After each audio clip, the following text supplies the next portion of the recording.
The US has repeatedly escalated tariffs against China, even declaring rates as high as 245%. Yet, China suddenly stated, "We're no longer playing along," a move that seemingly caught Trump completely by surprise. Is China genuinely planning to wait until the US runs out of options? In this tariff war, who will ultimately emerge as the winner? Facing Trump's continuously escalating tariff war, China has chosen to respond with strategic calm. When the US announced tariff rates soaring to 245%, China decisively refused to participate in what it viewed as a meaningless numbers game. The US hoped to use maximum pressure to force China into compromise, but unexpectedly, China's attitude has been exceptionally resolute. Let the American bullets fly. China simply won't take the bait. Trump clearly underestimated China's strategic patience and, even more significantly, didn't anticipate this tariff war backfiring on the US itself. High tariffs have not only raised costs for American businesses, but have also directly harmed ordinary consumers. For instance, adding tariffs on goods like medical equipment and pharmaceuticals ultimately hurts the American patients who need these products. At the same time, China has not passively waited but has taken proactive steps.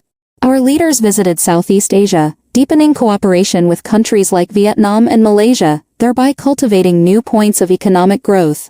This move not only highlights China's diplomatic wisdom, but also demonstrates its strong economic resilience and potential for cooperation on a global scale. In contrast, the US tariff war appears increasingly like a solo performance. Trump aimed to revitalize Made in America through extreme pressure, but the effect has been counterproductive. Plans for decoupling in critical sectors like semiconductors and pharmaceuticals only expose America's significant reliance on the Chinese supply chain. China has long recognized this vulnerability and is staying the course to handle changes, calmly waiting for the US to experience the consequences of its actions. More importantly, the US tariff war is not solely directed at China. Its America First policy spares no allies. Whether it's Mexico, Canada, or European nations, they have been compelled to bear the costs of its unilateral behavior. Trump attempted to isolate China and realign allies, but in doing so, he ignored the global discontent stemming from his perceived predatory policies.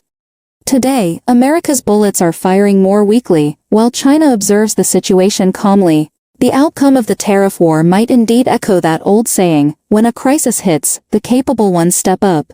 And China is undoubtedly prepared to weather this storm.